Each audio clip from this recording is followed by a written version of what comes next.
नमस्कार, मी भारत पाटील. शार्प न्यूजच्या sharp talk मध्ये आपल्या सर्वांचं स्वागत. आपण सध्या सगळीकडे बघतोय की महाराष्ट्रात दुष्काळाची चर्चा सुरू आहे. पण दुष्काळ हा काही आजचा नाहीये. दुष्काळाची प्रक्रिया ही घटना म्हणून न बघता त्याच्याकडे प्रक्रिया म्हणून पाहिलं पाहिजे, असं आजच्या दुष्काळाकडे बघताना प्रकर्षाने जाणवतं. दुष्काळाच्या बाबतीत एक तर म्हणजे अपुरा पाऊस आणि दुसरं म्हणजे पाण्याचं नसलेलं नियोजन, हे आपलं मुख्य त्याच्या केंद्रस्थानी दिसतं. पण ही दुष्काळाची समस्या केवळ पाऊस पडला नाही म्हणून निर्माण होते अशातला भाग नाहीये, तर त्याला काही मानवनिर्मित कारणं देखील आहेत. दुष्काळाच्या बद्दलची ही सगळी कारणमीमांसा, त्याच्यावरचे उपाय आणि या प्रश्नाचं गांभीर्य याविषयी चर्चा करण्यासाठी आज आपल्या सोबत आहेत प्राध्यापक प्रदीप पुरंदरे सर. सर, स्वागत आहे आपलं शार्प न्यूज मध्ये. पुरंदरे सर हे औरंगाबादच्या वॉटर अँड लँड मॅनेजमेंट इन्स्टिट्यूटमध्ये सहयोगी प्राध्यापक होते. आता ते सेवानिवृत्त आहेत आणि महाराष्ट्रातील पाणी प्रश्नाचे एक अभ्यासक आणि कार्यकर्ते अशी त्यांची ओळख आहे. सर, सध्या दुष्काळाची सर्वत्र चर्चा आपण करतोय. या प्रश्नाचं गांभीर्य देखील आता लोकांच्या लक्षामध्ये आले. खास करून मराठवाड्याकडे ज्यावेळी आपण बघतो त्यावेळी पिकच नाहीयेत आणि आता लोकांनी काय करायचं असा सगळा प्रश्न आहे. त्याचवेळी शासन पातळीवरनं देखील या दुष्काळाला कसं सामोरं जायचं याविषयीची प्रचंड गोंधळ आणि एक प्रकारातली नैराश्य पण त्या बाबतीत दिसतं की आता इमिजिएटली काय करता येईल याविषयी काही सुचत नाहीये. या एकंदर या वर्षीचा दुष्काळ याच्याकडे तुम्ही कसं बघता? एकूणच गेली काही वर्ष मराठवाड्यावरती निरनिराळ्या प्रकारे जलसंकट येत आहे. म्हणजे अवकाळी पाऊस आला, गारपीट झाली आणि आता परत ह्या वेळेला पाऊस फार कमी पडला. जवळजवळ 48% 49% फक्त पाऊस झालेला आहे. धरणं रिकामी आहेत. परतीचा पाऊस जवळजवळ संपत आलेला आहे. परतीचा पाऊस आत्ता बरा झाला, त्यांनी काही दिलासा मिळाला, पण त्याने काही धरणं भरतील परत अशी काही परिस्थिती नाही आहे. त्यामुळे आपल्याला इथून पुढे म्हणजे रब्बी, उन्हाळी असं सगळं पूर्ण करत पुढच्या जुलै 15पर्यंत पाणी कसं द्यायचं, लोकांना पिण्यासाठी कसं द्यायचं, हा फार मोठा ज्वलंत प्रश्न निर्माण झालेला आहे. कारण धरणातलं पाणी ऑलमोस्ट धरणं कोरडी पडलेली आहेत. जे काही पाणी थोडंफार शिल्लक असेल ते पिण्यासाठी आणि औद्योगिकरणासाठी थोडं वापरता येईल. आता आपला भर हा मुख्यतः विशेष करून मराठवाड्यामध्ये भूजलावरती राहणार आहे आणि भूजलाचं पातळी देखील मोठ्या प्रमाणात खाली चाललेली आहे. आणि त्याला एक कारण ऊसाचं आहे. मागच्या ऑक्टोबर-नोव्हेंबरमध्ये जो ऊस पेरलेला होता, लावलेला होता, तो तसाच राहिला आणि तर त्याचं आता ते ह्याला येईल, काढणीला येईल या नोव्हेंबर-डिसेंबरमध्ये. तर तो ऊस नोव्हेंबर-डिसेंबरमध्ये टिकवायचा असेल तर त्याला पाणी द्यावं लागेल, त्याच्या गाळपासाठी पाणी लागेल. तर त्याच्यामुळे भूजलाचा वापर फार मोठ्या प्रमाणावरती होईल. ऊस हा असं म्हटलं जातं की साधारण 2,37,000 हेक्टरवरती आज ऊस उभा आहे मराठवाड्यामध्ये. काही अंशी लोकांचं असंही म्हणणं आहे की आता तो ऊस लोक काढून टाकायला लागले पाणी नाही म्हणून. त्या चारा म्हणून त्याचा वापर व्हायला लागला. आता ह्याच्याबद्दलचे जे फॅक्च्युअल रिपोर्ट्स आहेत हे अजून कन्फर्म रिपोर्ट्स असे आत्ता ताबडतोबीने मला त्याची उपलब्धता माहीत नाही, पण ऊसामुळे भूजलाची पातळी खाली जाणं हा फार मोठा प्रकार मोठ्या प्रमाणात होतोय. आणि आपल्या पुढचा आता प्रश्न असा आहे की जे काही पाणी आहे हे प्यायला द्यायचं का शेतीसाठी द्यायचं, हा मुद्दा आहे. म्हणजे खरी परिस्थिती काय आहे, जलसंपदा विभाग जेव्हा धरणाच्या बाबतीत नियोजन करतं तेव्हा असं नियमच आहे पहिल्यापासून की साधारण धरणांमध्ये जर 33% पाणी आलं तरच पुढच्या पिकांना मंजुरी द्यायची, नवीन पिकांना मंजुरी द्यायची, असा नियम आहे. आणि सप्टेंबर 15पर्यंत जर धरण 50% नाही भरलं तर उभ्या मंजूर पिकांना सुद्धा परवानगी पाणी द्यायचं का नाही याच्याबद्दल पुनर्विचार करावा, मंत्रालयाच्या स्तरावरती निर्णय घ्यावेत असं आहे पहिल्यापासूनच. तेव्हा ह्या सगळ्याचा गांभीर्याने विचार करावा लागेल आपल्याला. आणि शक्यतो नवीन पिकांना परवानगी न देणं रब्बीमध्ये किंवा इव्हन जे चालू ऊस जर उभा असेल कुठे तर त्यालाही पाणी नाकारलं जाणं हे मला वाटतं लॉजिकल होईल, तार्किक होईल आणि शासनाला तसे कठोर निर्णय घ्यावे लागतील. त्याचे जे काही बरे वाईट परिणाम आहेत ते लक्षात घेऊन. सर, पण आता म्हणजे या वर्षीचं एकंदरच पाऊसमान कमी झालं म्हणूनच ही समस्या उद्भवते असं म्हणायचं तर गेल्या वर्षी पण पाऊस तुलनेने या प्रकारातलाच होता. त्याच्या आधीच्या वर्षी पाऊस जरा बरा होता, पण तरी दुष्काळ हा काही महाराष्ट्राचा आणि खास करून विदर्भ मराठवाड्याचा पिछा, त्या अंशी पश्चिम महाराष्ट्रातही काही सर्वत्र आलबेल नाहीये, पण तो काही पिछा सोडत नाहीये. ही सगळी परिस्थिती लक्षात घेता आपल्याला काही दीर्घकालीन नियोजन नाही का करायला लागणार, ही त्याची आता सर्वोच्च वेळ नाहीये का? नक्कीच करावं लागेल. या सगळ्याबद्दल आपल्याला खरं तर महाराष्ट्र म्हणून सिंचनाच्या बाबतीत आठमाई सिंचनाचा विचार गांभीर्याने करावा लागेल. ही कल्पना खरं पूर्वीपासूनची होती शासनाने ती स्वीकारलेली देखील आहे. 1987 साली अधिकृत स्वीकारली गेली, GR काढण्यात आले. पण असं असून महाराष्ट्रामध्ये SIDच्या रिपोर्टमध्ये असं म्हटलेलं आहे की जे प्रकल्प 8माही प्रकल्प म्हणून जाहीर केले शासनाने, त्यात देखील त्यांच्या पीक रचनेमध्ये ऊसाचा समावेश केला गेला. ही चेष्टा आहे सगळ्याची. जे 8माही प्रकल्प आहेत ते 8माहीच राहिले पाहिजेत, त्याला खरीप आणि रब्बीमध्येच राहिलं पाहिजे, उन्हाळ्यात शक्यतो पाणी वापर टाळला पाहिजे. हे अभिप्रेत असताना आपण ऊसाला परवानगी दिली त्याच्यामध्ये, आणि त्यामुळे हे प्रश्न वाढत गेलेले आहेत. आज ऊसाचं क्षेत्र फार मोठ्या प्रमाणात वाढलेलं आहे. म्हणजे शासनाच्या स्थितीदर्शक अहवालानुसार जवळजवळ 2010चा अहवाल मी सांगतोय आपल्याला, त्यांचं म्हणणं असं आहे की महाराष्ट्रामध्ये जेवढा ऊस उभा आहे त्याच्यापैकी ऑन अन ॲव्हरेज 54% ऊस हा लाभक्षेत्रामधल्या जमिनीवरती उभा आहे. आता ही सरकारी आकडेवारी आहे, कदाचित ह्याच्यापेक्षा जास्तही असू शकतं. म्हणजे तुम्ही जे सार्वजनिक गुंतवणूक करून धरणं बांधली, पर्यावरणाचे प्रश्न निर्माण करून धरणं बांधली, विस्थापितांचे प्रश्न निर्माण झाले, त्याच्यातून जे पाणी निर्माण झालं ते पाणी आपण ऊसाला देतो मोठ्या प्रमाणावरती. त्यामुळे बाकीच्या पिकांमध्ये पाणी मिळत नाहीये. आता ही गंभीर गोष्ट आहे, आणि दुष्काळ येण्याचं हे एक कारण आहेच की पाण्याचा गैरवापर होतोय. ऊसाला फार मोठ्या प्रमाणावर पाणी दिलं जातंय, आणि त्यामुळे बाकीच्या लोकांवरती फरक पडतोय. आणि कसं होतं की लोकांना जर पीक मिळालं नाही, एखादं खरीप रब्बी हंगामी पीक सुद्धा नाही मिळालं, आर्थिक परिस्थिती खालावत जाणार आहे त्यांची. आणि ती आर्थिक परिस्थिती खालावत जात असल्यामुळे दुष्काळाला तोंड देण्याची क्षमता ही कमी झालेली आहे, आणि त्यामुळे मग आत्महत्यांचं प्रकार वाढणं, स्थलांतर होणं मोठ्या प्रमाणावरती हे होण्याची सुरुवात झालेली आहे.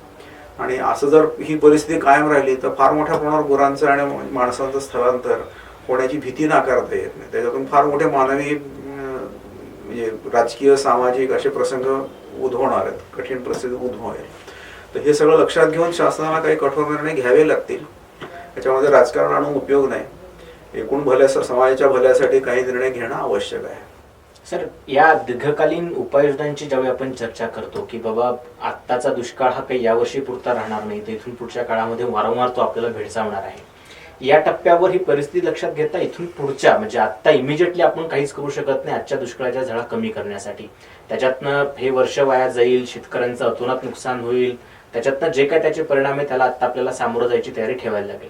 पण इथून पुढच्या काळात पर्जन्यमान कमी झालं किंवा जास्त झालं तरी देखील दुष्काळाची झळ बसू नये याच्यासाठी पाणी वापर किंवा पाण्याचं नियोजन या टप्प्यावर काय काय प्रयत्न करण्याची गरज आहे?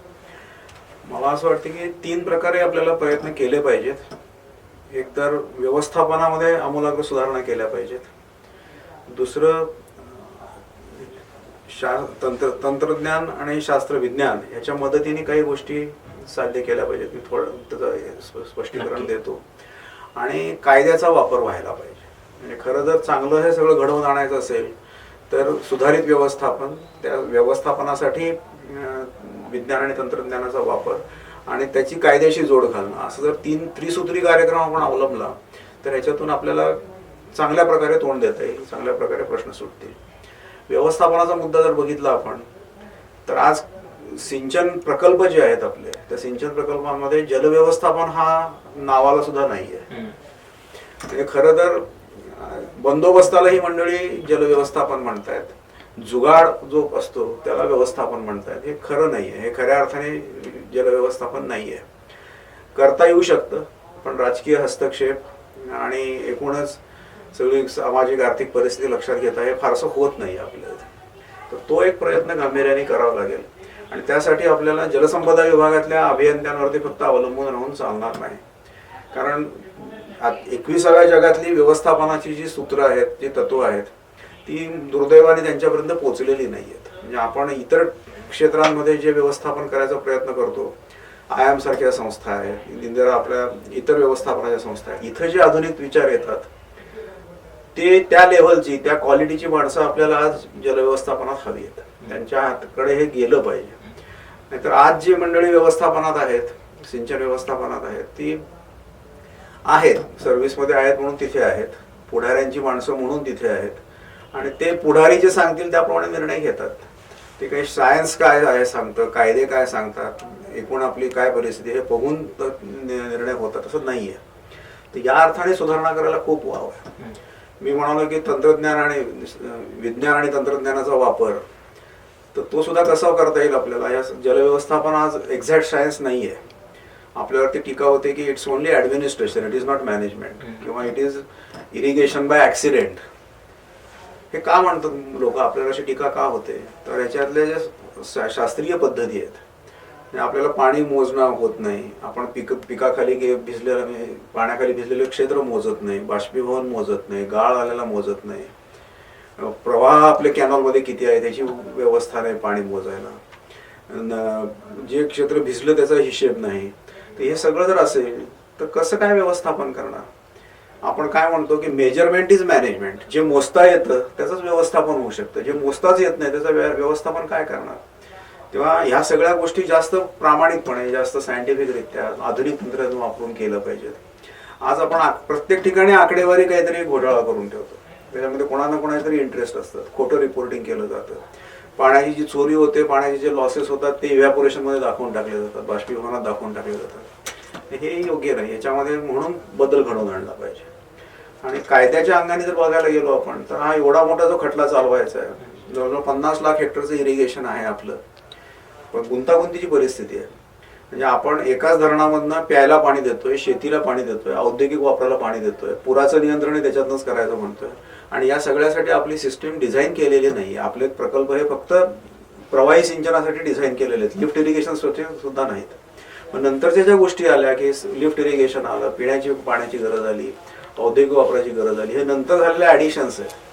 तर ह्या एकमेकांशी विसंगत गोष्टी आहेत या. त्यामुळे ह्याला पाणी द्यायचं का त्याला पाणी द्यायचं हे मुद्दे आहेत. आणि ह्यासाठी चांगल्या व्यवस्थापनाची, काटेकोर व्यवस्थापनाची गरज आहे, आणि ते होताना दिसत नाहीये.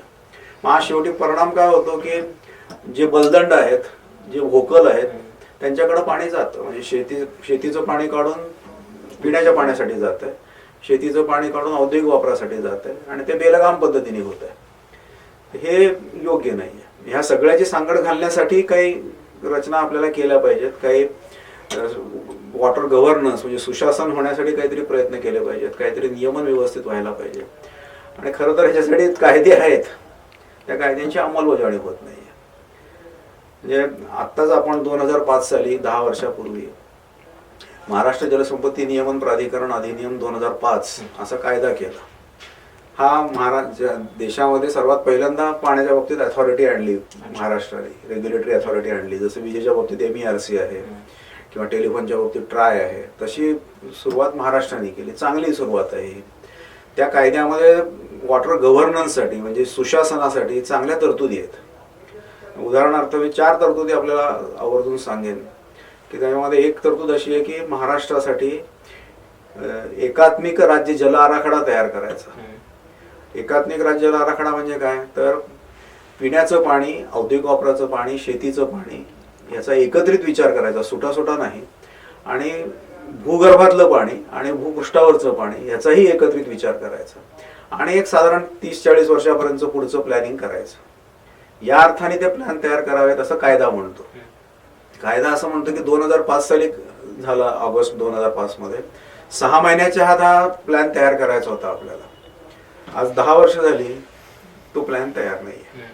हे फार मोठं दुर्लक्ष केलं आपण. आलेली संधी वाया घालवली सगळी. 10 वर्ष वाया गेली त्याच्यामध्ये. मग आता हा प्लॅन तयार कोणी करायचा, तर आपली जी महामंडळं आहेत, गोदावरी खोरे पाटबंधारे महामंडळ आहे, कृष्णा खोरे आहे, तापी आहे, त्यांनी पहिल्यांदा हे तयार करायचं.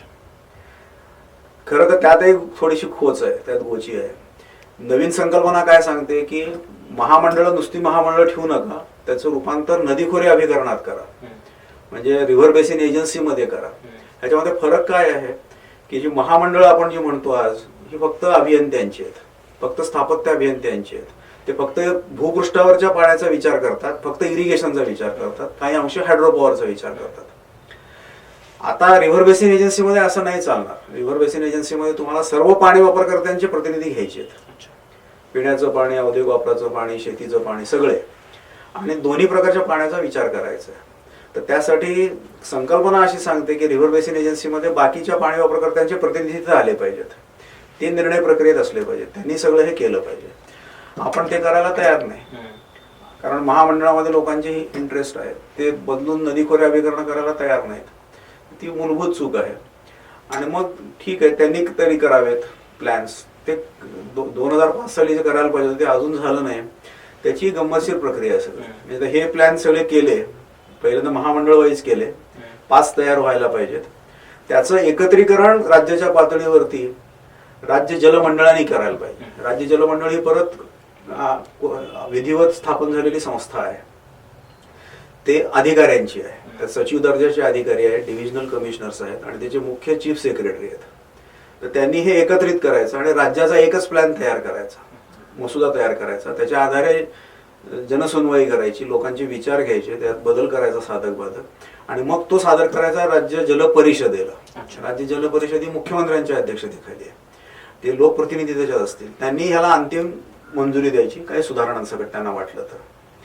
आणि मग त्यातून जो आराखडा तयार होईल त्याच्या आधारे महाराष्ट्र जलसंपत्ती नियमन प्राधिकरणाने प्रकल्पांना क्लिअरन्सेस द्यायचे, प्रोजेक्ट्सना क्लिअरन्स द्यायचे आणि त्या आधारे मग सगळी डेव्हलपमेंट होईल. योजना चांगली आहे, कायदा चांगला आहे, तरतुदी चांगल्या आहेत, असं झालं तर काही प्रमाणात गैरप्रकारांना आळा बसू शकतो.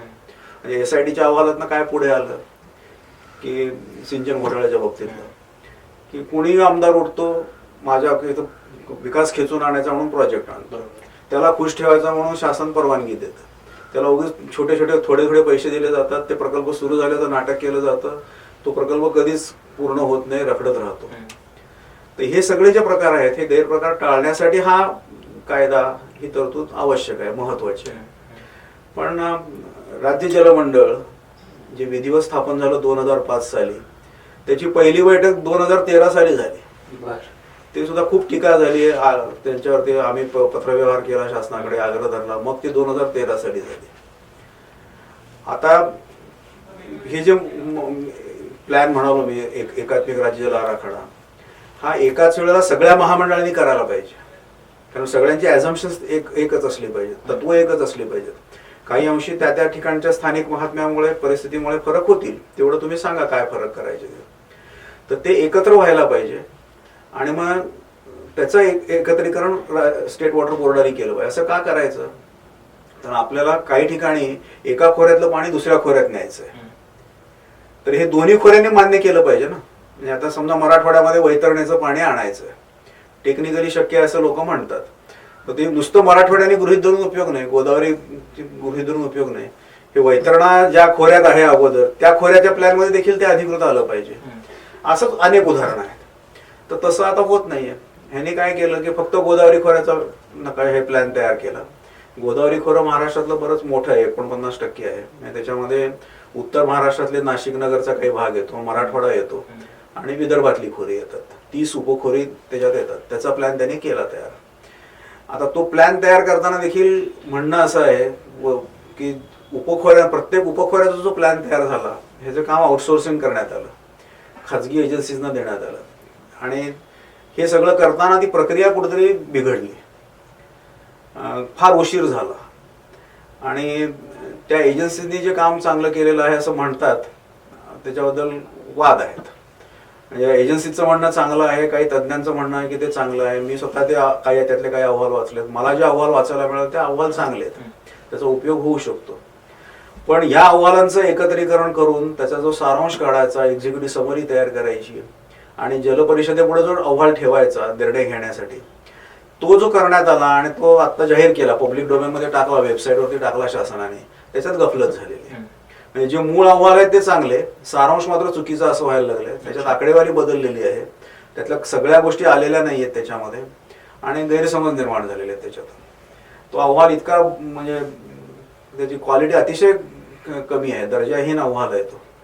त्याच्यामध्ये काय तुम्ही ॲझ्युम करता, ते आकडे कसे आले, त्याची कुठून माहिती घेतली, हे कशी ॲझम्पशन्स आली, कोणी मान्यता दिली, याला काही उल्लेख नाही आहेत, काही उल्लेख नाही आहेत. त्या संपूर्ण अहवालामध्ये हा अहवाल कुणी तयार केला, अधिकाऱ्याचं नाव सोडा, पदनाम देखील नाहीये आणि खूप चुका आहेत त्याच्यामध्ये, खूप चुका आहेत. म्हणजे कुणीतरी खालच्या अधिकाऱ्याने तयार केला आणि तो तसा वरती पब्लिश झाला, असं त्याचं स्वरूप आहे.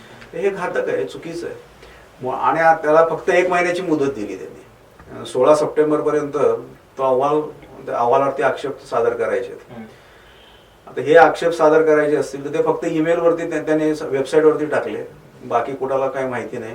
वर्तमानपत्रात जाहिराती दिल्या आणि लोकांना ते सांगतात की तुम्ही ईमेलवरती फीडबॅक द्या आता आपल्या पाणी वापर संस्था, सर्वसामान्य शेतकरी, बाकीचे लोक हे ईमेलचा वापर कधी करणार, ते पत्र हे कधी पाठवणार. तर आता आपलं म्हणणं असं आहे की याला थोडं सफिशियंट वेळ द्या तुम्ही वाचायला. आणि काही लोकांचं तर म्हणणं असंच आहे की जो तुम्ही अहवाल प्रकाशित करता आहात, हे करता, त्यात डाटाच नाही आहे काही, त्याच्यात तुम्ही सांगितलेलंच नाही, मतं द्यायची कशावर तज्ञांनी. तर हे सगळं चुकीच्या प्रक्रियेने चाललेलं आहे. आणि त्यात असाही दावा करण्यात आलेला आहे की हा मंजूर केलेला आहे स्टेट वॉटर बोर्डाने. तर स्टेट वॉटर बोर्डाने तो मंजूर केलेला नाहीये, अगदी खात्रीपूर्वक माहिती आहे मला. ते तो स्टेट वॉटर बोर्डाने मंजूर केलेला नाहीये. यांनी तसं एक आभास निर्माण केलाय, कारण स्टेट वॉटर बोर्ड असा निर्णय घेऊच शकत नाही पाची एकत्र झाल्याशिवाय. त्यामुळे सगळं एक चांगल्या प्रक्रिया अशा रीतीने व्हिशिएट झालेली आहे आणि आपण एक चांगली संधी गमावतो.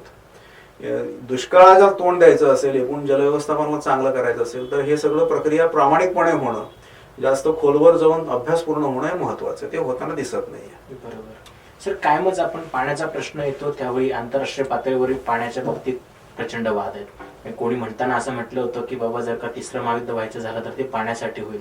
खरं तर कुठल्याच कारणासाठी तिसरं महायुद्ध होता कामा नये. पण आंतरराष्ट्रीय पातळीवर जरी सोडलं तरी आपल्या देशात पाण्याच्या प्रश्नावरनं, वाहत्या नद्यांवरनं वेगळ्या राज्यांमध्ये वाद आहेत. वेगळ्या राज्यांचाच सोडा, पण एकट्या महाराष्ट्र राज्यातही विदर्भाचं वेगळं म्हणणं आहे, मराठवाड्याचं वेगळं म्हणणं आहे आणि पश्चिम महाराष्ट्राची त्याच्यावरचा एक वरचष्मा कायमच पाणी वापराच्या बाबतीतला दिसतो. या प्रादेशिक वादामध्ये कुठेतरी महाराष्ट्राच्या पातळीवर धोरणकर्त्यांचं, शासनकर्त्यांचं समने पाणी वाटपाच्या बाबतीत झालेलं दुर्लक्ष किंवा या मागणीला दिलेला एक प्रकारातला नकार हा काही कारणीभूत आहे असं वाटतं का? तुम्ही मुद्दा चांगला काढला, महत्वाचा आहे. हे जे महायुद्ध म्हणतो आपण पाण्यावरून होणार, हे माझ्या समजुतीनुसार खेडेगावात प्रत्येक प्रकल्पावरती ऑलरेडी सुरू झालेलं आहे. आपलं त्याच्याकडे लक्ष जात नाही, त्याला जेवढं रिपोर्टिंग व्हायला पाहिजे तेवढं होत नाही. तुम्ही प्रत्येक गावागावात जा, प्रत्येक प्रकल्पावरती जा, तिथे संघर्ष आहे. पिण्याचं पाणी विरुद्ध शेतीचं पाणी, शेतीचं पाणी विरुद्ध औद्योगिक वापराचं पाणी, हे प्रचंड संघर्ष आहेत आणि त्याचे रिपोर्टिंग होत नाही व्यवस्थित. अनेक प्रकारचे संघर्ष आहेत पाण्यावरून. आज म्हणजे मूळ प्रकल्प डिझाईन केले प्रवाही सिंचनासाठी आणि आता लिफ्ट इरिगेशन वाले ते पाणी घेऊन चाललेत. मूळ प्रकल्पामध्ये खरीप आणि रब्बीवरती भर आहे, उन्हाळी पिकांवरती फारसा भर नाही, बारमाही पिकांवरती फारसा भर नाही अधिकृत रचनेमध्ये. प्रत्यक्षात उन्हाळी हंगामी पिकं जास्त आहेत, ऊसाचं क्षेत्र जास्त आहे, बारमाही पिकं जास्त आहेत. त्याच्यामुळे तो एक वाद आहे. शेतीचं पाणी पिण्यासाठी जात आहे, औद्योगिक वापरासाठी जात आहे, हा तर फार मोठा संघर्ष व्हायला लागलेला आहे. तर हे संघर्ष जर एकत्र विचारात घेतले तर ह्याची तीव्रता खूप जास्त आहे. आणि मग ह्याचं सगळ्याचं जेव्हा प्रादेशिक पातळीवरती येतं तेव्हा ते अजून गंभीर होत जातं आणि मग हे प्रादेशिक वाद निर्माण होतात. आता नगर नाशिक विरुद्ध मराठवाडा, खरं तर नगर विरुद्ध नाशिक असाही संघर्ष आहे. तर हे वाद जे आहेत हे प्रादेशिक म्हणून बघायचे का, हा एक खरा महत्वाचा मुद्दा आहे. कारण पाण्याला काही राजकीय आणि ह्याची सीमा नसते, महसुली सीमा पाणी पाळत नाही. नदी खोरे निहाय व्यवस्थापन हे महत्वाचं आहे. म्हणजे गोदावरी नदीचा एकत्रित अभ्यास करणं आणि गोदावरीने या सगळ्यांना नियतीने एकत्र आणलेलं आहे हे बघून प्रत्येकाने आपापली बंधनं पाळणं हे गरजेचं आहे. तसं न होतं त्याला प्रादेशिक अस्मितेचा भाग येतो आणि मग रक्तपात झाला तरी चालेल, जायकवाडीला पाणी दिलं जाणार नाही अशी टोकाची भाषा केली जाते. हे चुकीचं आहे. आपण जे म्हणतो ते शासनानेच केलेले जे कायदे आहेत ते जे कायदे वापरले गेले आणि तुम्ही म्हणाला तसं समन्वय पाणी वाटपाचं तत्व अंमलात आलं तर हे प्रश्न सुटू शकतात. पण समन्वय पाणी वाटपाची आज चेष्टा होती, पुढारी त्याला सरळ सरळ विरोध करतायत, हे चुकीचं आहे. जे लोक नदीच्या काठावरती आहेत, त्या नदीमुळे ज्यांना पाणी मिळतं त्यांना ते समन्वय पद्धतीने मिळणं गरजेचं आहे. आणि किती म्हणतोय आपण, याच्यामध्ये निकष काय आहेत, परिस्थिती काय आहे.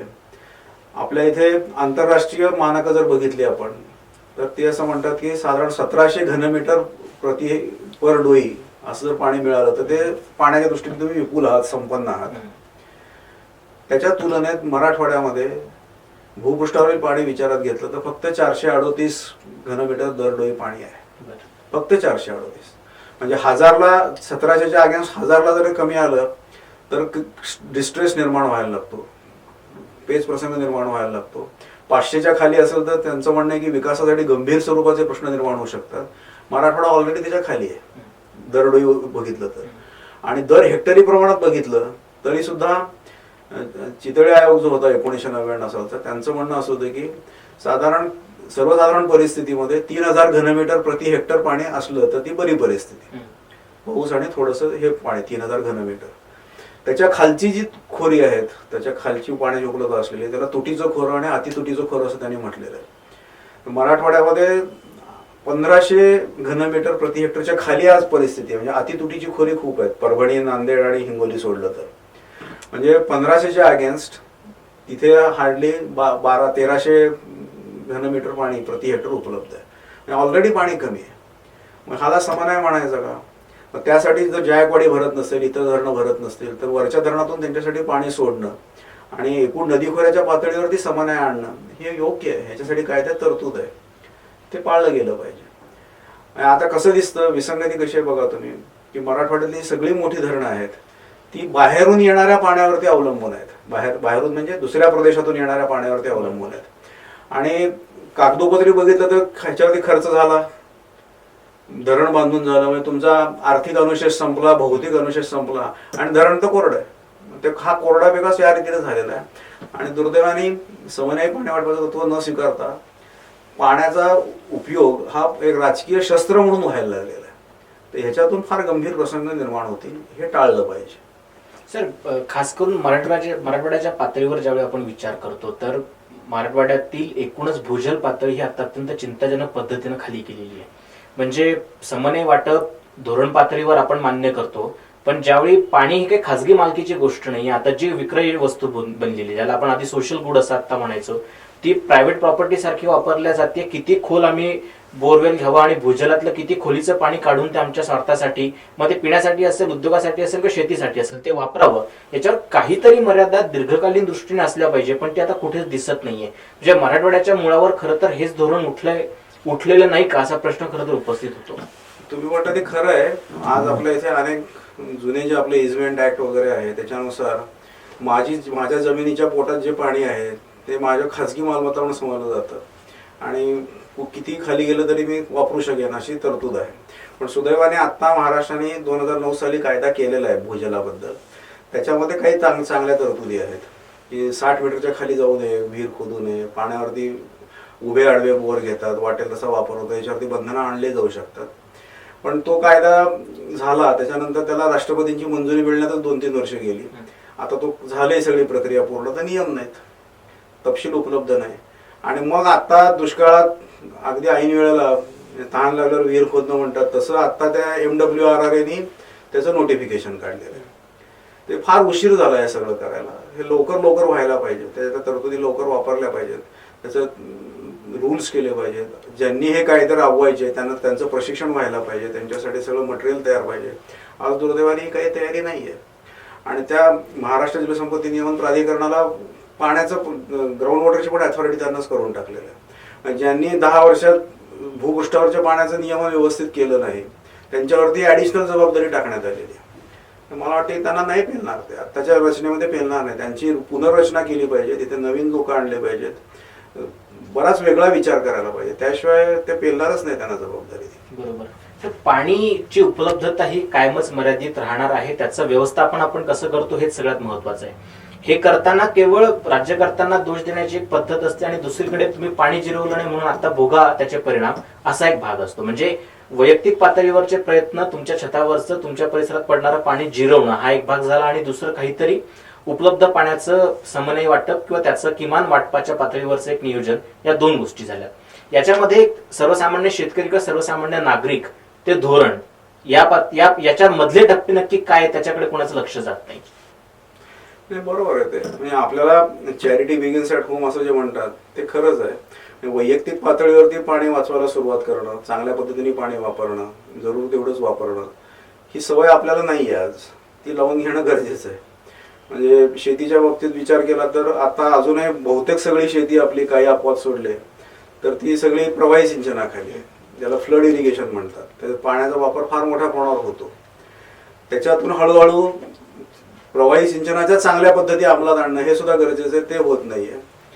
आपल्याला हळूहळू ठिबककडे जायला पाहिजे, तुषारकडे जायला पाहिजे. हे जेवढ्या प्रमाणात चांगलं आणि लवकर व्हायला पाहिजे ती प्रक्रिया पूर्ण होत नाही. तर तो एक भाग आहे. आणि पाण्याची उपलब्धता हाही मोठा मुद्दा आता निर्माण झालेला आहे की जायकवाडी आणि ह्या सगळ्याचा संघर्ष जर बघितला आपण तर आता लोक असं म्हणतात, असं दावा करतं शासन की जायकवाडी धरणाची जेव्हा रचना झाली, त्याचं संकल्पना झाली, तेव्हा जेवढं पाणी उपलब्ध होतं त्याच्यापेक्षा 40 TMC पाणी आता कमी आहे उपलब्ध. आमचा त्यावेळेचा अभ्यास जो होता तो जुन्या पद्धतीवर अवलंबून होता. आता तंत्रज्ञानात बदल झाले, ॲझम्पशन्समध्ये बदल झाले, हायड्रोलॉजीमध्ये बदल झाले, असं म्हणून ते म्हणतात पाणीच कमी झालं. हे या सगळ्या गोष्टी विचारात घेऊन सगळं सुधारणा केली पाहिजे. म्हणजे जसं शेतीच्या बाबतीत हळूहळू पाईप डिस्ट्रीब्युशनकडे जाणं, ठिबककडे जाणं, ही जी प्रक्रिया आहे, तसं शहरांमध्ये आपण पाणी कमी वापरणं, पाण्याचं रिसायकलिंग करणं, रियूज करणं हे गरजेचं आहे. रेन वॉटर हार्वेस्टिंग करणं गरजेचं आहे. आपण सिंगापूरचं उदाहरण घेतो, शॉपिंगसाठी तिथं जातो, पण त्यांनी पाण्याचा वापर चांगला केलेला आहे, पाणी ट्रीट करून ते वापरतात, न्यू वॉटर म्हणून संकल्पना आणलेली आहे, त्याच्याकडे आपलं दुर्लक्ष होतं. तर ह्या गोष्टी जर करू शकलो आपण, रेन वॉटर हार्वेस्टिंग काही प्रमाणात, आपल्या स्थानिक रिसोर्सेसचा वापर, रिसायकलिंग आणि रियूज ऑफ वॉटर, आणि एकूणच पाणी कमी वापरणं, प्रश्न सुटू शकतात. इंडस्ट्रीच्या बाबतीतही असं होऊ शकतं. आणि आता आपण जर खरं काय करायला पाहिजे की प्रत्येक कारखान्याचं त्याची स्वतःची जी उत्पादन प्रक्रिया आहे त्याला पाणी किती लागतं, त्याला प्रक्रिया जल म्हणतात, प्रोसेस वॉटर म्हणतात. तर त्याच्यामध्ये आता काही अंश ज्याला ह्याने ठरवलेले, MWR ने ठरवलेले आहेत निकष, त्याच्यामध्ये काळानुरूप बदल केले पाहिजेत. हळूहळू ते कमी करत गेलं पाहिजे. आणि त्यांना मुळातच प्रक्रिया जल कमी करणं आणि त्यांना फक्त मेकअप वॉटर देणं ही काळाची गरज आहे. तर ते स्वीकारलं पाहिजे. तसं केलं तर पाण्याच्या गरजा ह्या कमी होऊ शकतात या अर्थाने. बरोबर सर. एक मुख्य भाग याच्यामध्ये कायमच असा येतो की दुष्काळाचं सामोरं जात असताना आणि उपलब्ध पाण्याचं नियोजन करत असताना आपल्याला सध्या महाराष्ट्रामध्ये ज्या प्रकारातली पीक पद्धती आहे, म्हणजे आधीच्या बारमाही पिकांकडनं किंवा ज्याला आपण म्हणतो की खाद्यान्नांकडनं आपण आता कायमच कॅश क्रॉपकडे जातो, नगदी पिकांकडे सगळा हा ओढा आहे. तर ही परिस्थिती पुढच्या काळात टाळण्यासाठी पीक पद्धतीतले काही बदल करणं हे याला आता पर्याय नाही असं वाटतं का? नक्कीच आहे, खरंच आहे. पीक पद्धतीत बदल केले पाहिजेत. मला म्हटल्याप्रमाणे 8माही सिंचनाकडे गेलं पाहिजे. ज्या आता उदाहरणार्थ तेलबिया आहेत, डाळी आहेत, याच्यासाठी आपण करोडो रुपये खर्च करतो ते आयात करण्यासाठी, त्याला प्रोत्साहन दिलं पाहिजे.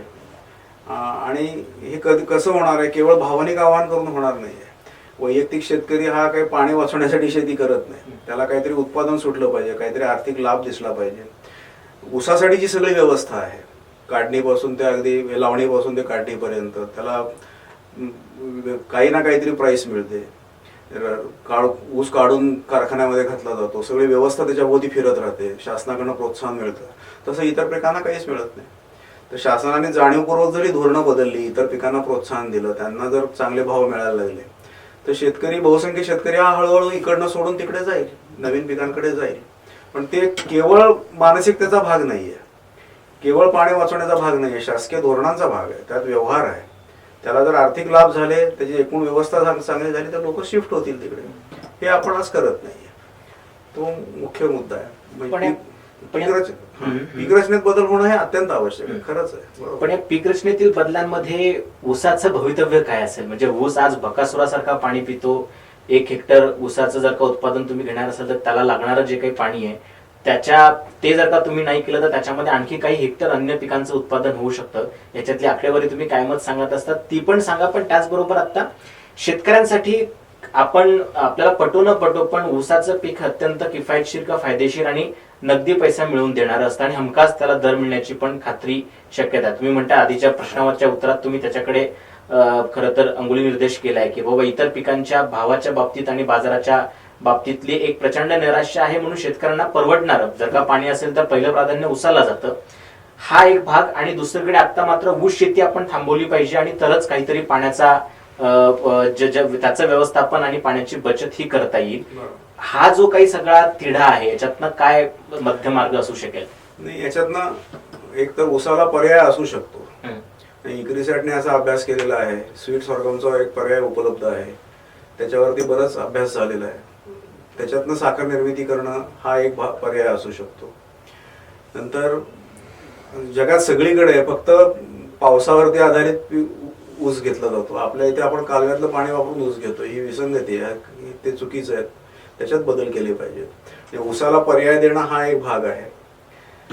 ताबडतोब होणार नाही, ऊसाचं क्षेत्र कमी हे बरोबर आहे, पण निदान पाण्याच्या गरजा कमी करा. त्याच्यासाठी आनंद कर्वेंनी एक कल्पना मांडलेली होती की ऊसाची नर्सरीमध्ये सुरुवातीला ऊस लावा, अमुक एक कालावधीनंतर तो तिकडे ट्रान्सप्लांट करा, त्याच्यामुळे पाणी कमी लागेल. या सगळ्या गोष्टी करता येतील, नवीन तंत्रज्ञान वापरता येईल. पण मला एका गोष्टीकडे आवर्जून लक्ष वेधायचं आहे की आजपर्यंत दुर्दैवाने असं होत आलेलं आहे की ऊस हे केवळ पीक राहिलेलं नाहीये. आपल्या एकूण सामाजिक राजकीय परिस्थितीमध्ये ऊस ही एक प्रवृत्ती झालेली आहे आणि ती प्रवृत्ती फ्युडल सिस्टीमशी निगडीत आहे. बाकीच्यांचं काही हो आम्ही हे करणार हा त्याच्या मागचा मुद्दा आहे. आपण कायदे, एकूण धोरणं, आपण म्हणतो की हे नवीन आर्थिक नीती स्वीकारली, आपण लिबरलिझमकडे जायला लागलो, कायदे त्या अंगाने व्हायला लागले कागदावरती, पण प्रत्यक्ष निर्णय प्रक्रिया ही सगळी सरंजामी पद्धतीची आहे. हे सोडलं पाहिजे, ती पद्धत कुठेतरी बदलली पाहिजे, आवर्जून बदलली पाहिजे. हा भाग महत्वाचा आहे. सर, ऊसाचं पिकाच्या बाबतीतलं काही एक नियोजन केलं पाहिजे हा आग्रह मान्य आहे, पण कारखान्यांची संख्या वाढत असेल आणि मराठवाड्यातील राजकीय नेते जर का त्यांच्या भागामध्ये नव्याने काही कारखाने सुरू करत असतील तर त्याची गरज म्हणजे आधी कारखाना येतो आणि मग ऊसाचं उत्पादन सुरू होतं, असा कायम आपला महाराष्ट्रातला, मराठवाड्यातला देखील अनुभव आहे. तर या पातळीवर पण आता काहीतरी ठरवण्याची वेळ नक्की आली आहे. नक्कीच आलेली आहे. कारखान्यांना परवानगी ह्यापुढे देणं हे पूर्वी दिलेले चुकीचे आहेत, जास्तीच्या परवानग्या झालेल्या आहेत, हे अगदी कठोरपणे मोडून काढलं पाहिजे. खरं तर हे नवीन कल्पना नाही आहे. म्हणजे तुम्ही जर चितळेंचा 1999 सालचा अहवाल बघितला तर त्यावेळेलाच त्यांनी सांगून ठेवलेलं आहे की दुष्काळी भागामध्ये जिथं तुटीची खोरी आहेत तिथे ऊसाचं पीक घेऊ नका. जे साखर कारखाने आहेत ते साखर कारखाने जिथे पाणी विपुलता आहे त्याच्याकडे ट्रान्सफर करा, स्थलांतर करा कारखान्यांचं. नवीन साखर कारखान्यांना परवानगी देऊ नका. हे सगळ्या शिफारशी केलेल्या आहेत, फार पूर्वी झालेल्या आहेत. त्याची अंमलबजावणी होत नाही आणि राजकीय कारणासाठी आमदाराला साखर कारखाना दे, खासदाराला दे असं होत जातं. आणि मग तुम्ही म्हणता ते दुष्टचक्र सुरू होतं. साखर कारखाना आहे म्हणून ऊस लावलं जातं आणि त्या दुष्टचक्रात शेतकरी अडकतो. याच्यामध्ये परत एक मुद्दा कायमच येतो की पश्चिम महाराष्ट्र आणि उर्वरित महाराष्ट्र याच्या बाबतीत प्रत्येकच बाबतीतल्या साधनांच्या, खास करून नैसर्गिक साधनांच्या वितरणाच्या बाबतीत आणि वाटपाच्या बाबतीतली एक विषमता आहे. विकासाचा आणि खास करून सिंचनाचा अनुशेष पण आहे. असे दोन गट पडल्यासारखंच महाराष्ट्रात आता झालंय. आणि खास करून ज्यावेळी आपण असं म्हणतो की मराठवाड्यांनी आता ऊसाचं उत्पादन थांबवलं पाहिजे, त्याचवेळी मला असं वाटत नाही आता की पश्चिम महाराष्ट्रामधले पण पाण्याचे स्त्रोत आणि खास करून भूजलाची पातळी ही काही खूप दिव्य अशातला आता भाग नाहीये. पश्चिम महाराष्ट्र ऊसाचं उत्पादन घेत राहील आणि मराठवाड्याने मात्र ते घेऊ नये. हे नाही, आपण आता चर्चा मराठवाड्याची होती म्हणून मराठवाड्याबद्दल प्रकर्षाने बोललो, पण हा एकूणच प्रकार महाराष्ट्रात टाळला पाहिजे. हे तर खरंच आहे. म्हणजे पश्चिम महाराष्ट्रात देखील असे अनेक भाग आहेत की जे दुष्काळग्रस्त आहेत, त्यांना वर्षानुवर्ष पाणी मिळत नाहीये. तर त्यांना सुद्धा पाणी न मिळण्यामागे कदाचित हीच कारण आहेत. तिथेही फार मोठ्या प्रमाणात राजकारण आहे. दुष्काळी तालुक्यांची संख्या तिथं देखील मोठ्या प्रमाणावरती आहे. तर हे मॉडेलच चुकीचं आहे. पाण्याचा वापर पश्चिम महाराष्ट्रात देखील गैरप्रकारे होतोय, तर तो टाळला पाहिजे. तिथे सुद्धा बदल होण्याची गरज आहे. आपण जे म्हणतो ते फक्त आठमय पीक रचना, आठमय सिंचन हे फक्त मराठवाड्यासाठी असं नाही, तिथे सुद्धा ते लागू आहे. अगदी म्हणजे आज जर का पाहिलं तर मराठवाडा जातात पण पश्चिम महाराष्ट्र सुपात आहेतच त्या बाबतीत. त्यामुळे पश्चिम महाराष्ट्राने पण ते प्रयत्न करण्याची निश्चितपणे गरज आहे. सर, कायमच ज्यावेळी आपण दुष्काळ आणि महाराष्ट्रातील पाणी वापर आणि पाण्याचा प्रश्न किंवा पाण्याचं व्यवस्थापन या विषयावर बोलतो त्यावेळी सिंचन घोटाळ्याचा प्रश्न काही म्हणजे तो टाळता येत नाही, त्याच्याकडे तो बाजूला सारून आपण पुढे जाऊ शकत नाही. नक्की वस्तुस्थिती पाण्याचे अभ्यासक म्हणून तुमच्या दृष्टीने काय आहे सिंचन घोटाळ्याच्या बाबतीतली? सिंचन घोटाळ्याबद्दलची वस्तुस्थिती सांगायची झाली तर मी म्हणेन की जो चौकशी समितीचा अहवाल आहे चितळेंच्या अध्यक्षतेखाली झालेला, तो अहवाल स्फोटक आहे. तो जणू काही या व्यवस्थेच्या मागे लागलेला खाली लावलेला टाइम बॉम्ब आहे. त्याच्याकडे दुर्लक्ष झालेलं आहे. आणि दुर्लक्ष होण्याची कारणं अशी आहेत की तो अहवाल जो आहे त्याचा एक्झिक्युटिव्ह समरी, सारांश, पहिल्या सुरुवातीचा प्रस्तावना आणि समारोपाचा भाग हे फार सौम्य पद्धतीने लिहिलं गेलेलं आहे सगळं. आणि जनरल काय होतं की लोक तेवढंच वाचतात, त्याच्या आधारे निर्णय घेतात, मत बनवतात. आणि तो अहवाल फक्त मराठीत उपलब्ध आहे, इंग्लिशमध्ये उपलब्ध नाही आहे, त्यामुळे तो नॅशनल प्रेसकडेही गेलेलं नाही आहे. पण तुम्ही जर तो अहवाल नेटाने वाचलात, सगळे चॅप्टर वाचलेत, तर त्याच्यामध्ये त्याने खूप प्रामाणिकपणे अभ्यास झालेला आहे, खूप तपशील पुढे आलेला आहे आणि धक्कादायक तपशील आहे. म्हणजे त्याच्यामध्ये निरनिराळे प्रकार आहे की ह्याला विलंब का होतो धरणं बांधायला, किंवा खर्च का वाढतो, या सगळ्याचा अगदी तपशीलवार अभ्यास झालेला आहे. आणि त्यातल्या गोष्टी अनेक धक्कादायक आहेत. म्हणजे उदाहरणार्थ ह्या सगळ्या प्रकल्पांना जी प्रशासकीय मान्यता द्यायची, सुधारित प्रशासकीय मान्यता द्यायची, तांत्रिक मान्यता द्यायची, ह्या सगळ्या ज्या प्रक्रिया आहेत शासनाच्या, जलसंपदा विभागाकडे स्वतःच्या ह्या प्रक्रिया नाही आहेत. ते कुणाचे नियम वापरतं तर ते ह्याचं BC नियम, PWDचे नियम वापरतात. PWD हे रस्ते बांधतात, बिल्डिंग बांधतात, त्यांचे सगळे नियम इरिगेशनला कसे लागू पडतील, इथून सुरुवात आहे. म्हणजे आपण आतापर्यंत एवढा मोठा विकास करताना ह्या लोकांनी स्वतःचे नियमच बनवलेले नाही आहेत प्रोसिजर म्हणून. हे घातक आहे. त्याच्यामुळे अनेक चुका झालेल्या आहेत. तसंच कुठल्या प्रकल्पांना मंजुऱ्या द्यायच्या, कुठल्या प्रकल्पांना नाही द्यायच्या, ह्याच्यासाठी जे निकष असतात, MWRRA कडे कुठले प्रकल्प पाठवायचे, त्याच्यासाठी जी गायडिंग प्रिन्सिपल्स असतात, ही तयारच नव्हती. हे ठरवायची प्रक्रिया, MWRRA स्थापन झाली 2005 साली, हे ठरवायची प्रक्रिया सुरू झाली 2010 साली, ते 2015 मध्ये फायनल झाली. आणि यांनी प्रकल्पांना मंजुऱ्या त्याच्या अगोदरच देऊन टाकल्या होत्या. त्यामुळे SIT मध्ये असं स्पष्ट विधान आहे की 2013 साली जे सगळं ठरलं त्याच्या आधार तेच आहे असं गृहीत धरून आम्ही मागच्या प्रकल्पांचं अनालिसिस केलेलं आहे. हा एक भाग आहे. म्हणजे प्रोसिजरच्या दृष्टीने चुकलं, कायद्याच्या दृष्टीने चुकत गेले. विलंब जो होतो ते विलंबाची कारणं पण त्यांनी दिलेली आहे. म्हणजे प्रकल्पांचा स्कोपच बदलून टाकतात. म्हणजे मायनर प्रकल्प म्हणून मंजुरी घ्यायची, त्याचं मीडियम प्रकल्पामध्ये रूपांतर करायचं, किंवा काही नव्याने कॉम्पोनंट्स घुसवायचे त्याच्यामध्ये, बंधारे, नदीवरती बंधारे बांधायचे. आणि ह्या सगळे करताना आवाचा सव्वा क्लेम करायचे. म्हणजे एका दशलक्ष घनमीटर पाण्यामध्ये किती इरिगेशन होईल, फॅन्टॅस्टिक आकडा. किंवा BC रेशो जो काढायचा असतो, लाभव्यय गुणोत्तर काढायचं असतं, त्याच्यामध्ये त्यांनी अशी उदाहरणं दिलेली आहेत की लाभ आजच्या दराने, खर्च मागच्या दराने, ह्याची तुलना केली. इतक्यापर्यंत भानगडी केलेल्या आहेत. पाण्याची उपलब्धता आहे की नाही तपासलेलं नाही, बऱ्याच ठिकाणी नीट सर्व्हे झालेले नाही आहेत. प्रशासकीय मान्यता देण्यासाठी जे कागदपत्र लागतात, ज्या प्रकारची व्यवस्थित रिपोर्ट करायला पाहिजे ते केलेलं नाही, त्यातच कच्चेपणा ठेवलेला आहे. असं सगळं जर झालं तर ते काय होतं की भुसभुशीत होत जातं आणि ज्यांना घोटाळा करायचं त्यांना ते सोयीचं जातं. त्यामुळे त्यांनी शेवटी मग असं कन्क्लुजन काढले की हे व्यवस्था दोष म्हणतात ते त्याला, की हे अनेक वर्षापासून चालूच आहे असं, आणि त्याच्यात हे असं होणं स्वाभाविक होतं. ते स्पष्ट म्हणत नाहीत तसं, पण हे इतकं भुसभुशीत झालेलं आहे की भ्रष्टाचार व्हायला खूप संधी आहे. आणि मग एखादा अधिकारी म्हणून तुम्ही विचार करायला गेलात, त्यांनी त्याचे वेगळ्या भाषेत मांडलेलं आहे की जर तुमच्याकडे नियमच नसतील, तुमच्याकडे GRच नसतील, प्रोसिजरच तुम्ही ठरवली नसेल, आणि एक अधिकारी म्हणून मी निर्णय घेतले आज हे नसताना, तर मला काय, मी संदर्भासाठी नसल्यामुळे मी माझे घेतले निर्णय, डिस्क्रिशन वापरलं, मी काय चुकलं माझं, असं होणार आहे. त्याच्यातून ज्यांनी भ्रष्टाचार केला ते अधिकारी काय पुढारी सुटणार त्याच्यातून. हे सगळं म्हणजे सिंचन घोटाळा झाला मोठ्या प्रमाणावरती, हे खरंच आहे, त्यात काही वाद नाही आहे. त्याची कारणं ही आहेत, काही कारणं.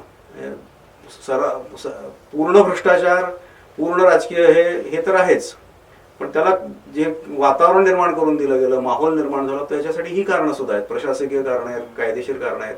महामंडळांचे जे कायदे होते 96 साली केलेले, त्याला नियम नाहीत. महामंडळांनी स्वतःचे कामकाजाचे नियम ठरवले नाहीत, म्हणजे ज्याला कंडक्ट ऑफ बिझनेस रूल्स म्हणतात, ते धड ठरवलेले नाहीत. मग त्याचा लोक गैरफायदा घेतात. बरोबर.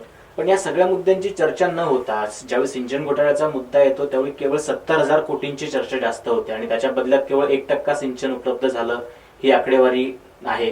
त्याच्यातली वस्तुस्थिती काय आहे, आणि इथून पुढच्या काळात या आता हे जे काही अडखडलेले किंवा अर्धवट अवस्थेतले प्रकल्प आहे, खर्च प्रचंड झाला, आता नव्यानं निधी नाहीये, या प्रकल्पांचं भवितव्य काय असेल, इथून पुढच्या काळात ते पूर्ण करायचे असतील, त्यांच्यातनं अपेक्षित सिंचनाची क्षमता प्राप्त करायची असेल तर काय पावलं उचलली पाहिजे? पहिल्यांदा हे स्पष्ट केलं पाहिजे की 70,000 कोटी रुपये खर्च करून 1% सुद्धा इरिगेशन वाढलं नाही. हे दुसरं जे भाग आहे विधानाचा तो तितकासा खरा नाहीये. 1%. म्हणजे हे कसं झालं तुम्हाला आठवत असेल, विधानसभेमध्ये जेव्हा इकॉनॉमिक सर्व्हेचा रिपोर्ट सादर केला गेला त्यावेळेला ऍग्रिकल्चर डिपार्टमेंटने जी आकडेवारी दिली त्याच्या आधारे हा आरोप केला गेला. खरं तर जलसंपदा विभागाची स्वतःची मोजणी करण्याची पद्धत असते, त्यांनी ते आकडे ग्राह्य धरायला पाहिजेत, हे व्हायला पाहिजे. ऍग्रिकल्चरचे जे आकडे आहेत ते गृहीत धरण्यात आले, आणि त्यांनी खाली टीप दिलेली होती इकॉनॉमिक सर्व्हेमध्ये की हे आकडे प्रोव्हिजनल आहेत, अस्थायी आहेत, ह्याच्यामध्ये अजून बदल करायचे आहेत. ते विचारात घेतलं गेलं नाही आणि त्याचा मोठा भोग करण्यात आला. आणि ह्या अशा साध्या गोष्टी जलसंपदा विभागाच्या सचिवांनी लक्षात आणून दिल्या नाहीत. मग त्यांनी का लक्षात आणून दिल्या नाहीत? तर त्यांना कॉन्फिडन्स नाही. कारण आज आपण पिकाची मोजणीच करत नाही. पिकाची मोजणी अक्षरशः थांबवून गेलेली आहे. तुम्ही कुठलाही आकडा सांगा, तो खरा किंवा खोटा, काही वाद होऊ शकतो त्याच्यावरती, पण एकूण सर्कमस्टन्शियल एव्हिडन्स जो आहे, परिस्थितीजन्य पुरावा जो आहे, तुम्ही जर प्रत्येक प्रकल्पाच्या जलाशयावरती गेलात, प्रत्येक प्रकल्पाच्या मुख्य कालव्यावरती गेलात, नद्यांवरती बघितलं, हिंडलात तुम्ही, तर तिथे ऊस भयंकर वाढलाय. पाण्याचा वापर अशा प्रकारे होतोय, ते येत नाही ना आज पिक्चर कुठे. आपण लिफ्ट इरिगेशन कायद्याच्या कक्षेत आज नाही. ते किती पाणी वापर करतात हे कोणी रिपोर्ट व्यवस्थित प्रामाणिकपणे करत नाही. पाण्याची चोरी होते, जे अनऑथराइज्ड इरिगेशन आहे त्याची आकडेवारी कुठे येत नाही. ती भ्रष्टाचारामुळे ती संपूर्णतः लपवली जाते आणि मग चुकीचे निष्कर्ष निघतात, ते असे आहेत. तेव्हा इरिगेशनमध्ये वाढ झालीच नाही असं म्हणणं वेडेपण आहे. विकास झाला, त्याचं समन्वय वाटप झालं नाही हे म्हणा, हे बरोबर आहे. पाण्याचा गैरवापर होतोय हे म्हणा, हे बरोबर आहे. पण पाणी अडलंच नाही, पाण्यामुळं क्षेत्र वाढलं नाही हे म्हणणं चुकीचं आहे. असं नाही होणार. सर, धरण क्षेत्रांमधल्या उपलब्ध पाण्याचं ज्यावेळी वाटप होतं त्यावेळी त्याच्यावर आता त्या पातळीवर एक चांगलं सुरुवात बहुधा झालेली आहे की स्थानिक पातळीवरच्या सहकारी क्षेत्रातल्या पाणी वापर संस्थांना त्याची सुरुवात झाली आहे. पण त्या पातळीवर त्याचं आणि ते खऱ्या अर्थाने पाणी वापराच्या बाबतीतलं विकेंद्रीकरण आणि त्याचं लोकशाहीकरणाच्या दृष्टीने एक महत्वाचं पाऊल आहे. त्या पातळीवरची आता काय परिस्थिती आहे आणि या प्रकारातल्या पाणी वापर संस्थांचं मजबूतीकरण किंवा त्यांचं अधिक लोकशाहीकरण हे करण्याच्या पातळीवर काय प्रयत्न केले पाहिजेत? खरं तर पाणी वापरामध्ये लोकसहभाग ही संकल्पना आपल्या इथे पहिल्यापासून आहे, चांगल्या प्रकारे होती. म्हणजे अगदी पूर्वीची गोष्ट सांगायची झाली तर फड पद्धतीमध्ये होतं. चांगली गौरवास्पद परंपरा आहे आपली ती. त्याच्यापासून आपण काही धडे शिकून ही नवीन गोष्टी आणायला सुरुवात केली. साधारण 1980च्या दशकामध्ये आपल्या इथे सहकारी कायद्याखाली पाणी वापर संस्था स्थापन व्हायला सुरुवात झाली. पण झालं असं की ह्या पाणी वापर संस्था बऱ्याचशा ह्या कागदावरती राहिल्या. काही उदाहरणं आहेत, यशस्वी उदाहरणं आहेत, पण ती फार कमी आहेत.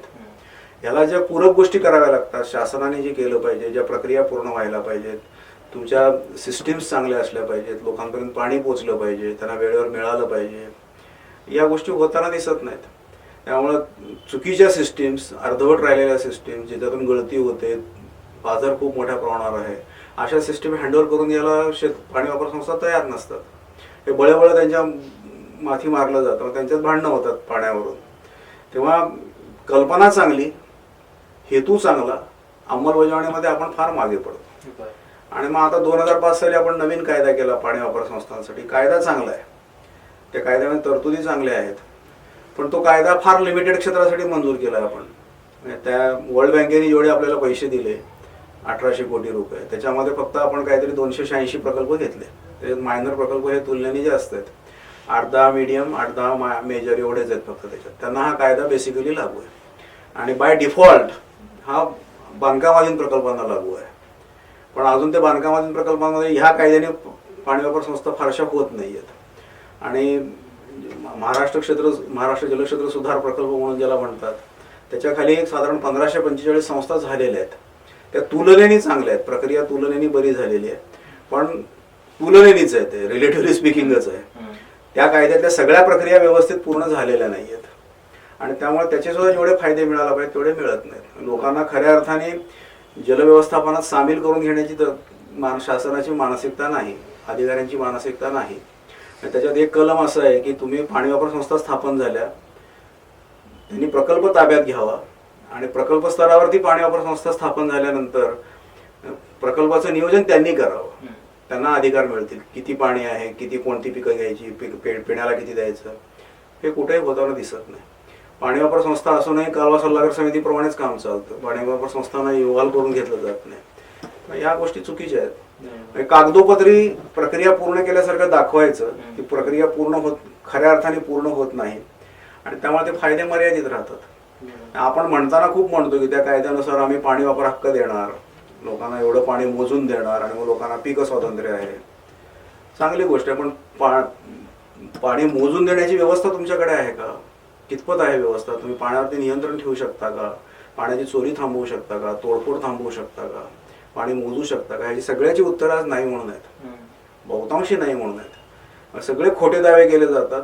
हे सगळ्या पाणी वापर संस्था, बहुतांशी पाणी वापर संस्था ह्या आजारी आहेत, नाही चांगल्या प्रकारे कामं झालेली तिथे. पुरावा काय याला? सोपेकॉम नावाची संस्था आहे. त्या सोपेकॉम नावाच्या संस्थेने कार्यकर्त्यांच्या मदतीने जवळजवळ 300 प्रकल्पांमध्ये सहकारी पाणी वापर संस्थांचा आणि या महाराष्ट्र जलक्षेत्र सुधार प्रकल्पांखालच्या संस्थांचा अभ्यास केला. तो अभ्यासावरती खूप चर्चा झाली. आमची दुसरी एक संघटना आहे, लोकाभिमुख पाणी धोरण संघर्ष मंच म्हणून. त्याच्यामध्ये अनेक हे आहेत, व्यक्ती आहेत, तज्ज्ञ आहेत, संघटना आहेत. त्यांच्या मार्फत तो अहवाल शासनाकडे पाठवला गेला, MWRR कडे पाठवला गेला आणि सांगण्यात आले की हे बघा, हा तपशील आहे, ह्या पाणी वापर संस्था की ज्याला तुम्ही पुरस्कार दिले त्या संस्था चालू नाही आहेत. चला आपण दोघं मिळून जाऊन जॉईंट इन्स्पेक्शन करू आणि बघा आम्ही तुम्हाला दाखवतो हे सगळं. बराच काळ शासन तयारच झालं नाही. नंतर तयार झालं, त्यांनी ते बऱ्यापैकी ॲक्सेप्ट केला. राज्य पातळीवरची पाणी वापर संस्थांची समिती बदलली, पण ते परत तिथंच राहिलं, होताना दिसत नाहीये. आणि आज कसं होतं की लोकसहभागाचं नाव घ्यायचं आहे असं म्हणायचं, कागदोपत्री दाखवायचा प्रचार करतोय म्हणून ते स्टॉप गॅप अरेंजमेंट म्हणून बघितलं जातं. आणि मला भीती अशी वाटते की त्या संस्था चालणार नाहीत, म्हणजे बऱ्याचशा संस्था चालत नाहीयेत, कागदावरतीच आहेत. आणि बघा, आम्ही प्रयत्न केला लोकसहभागाचा पाणी वापर संस्था स्थापन करण्याचा, ते होत नाही यशस्वी. आता खाजगीकरण करू, पाण्याच्या खाजगीकरणाकडे घेऊन जाईल, हे असं होण्याची शक्यता आहे.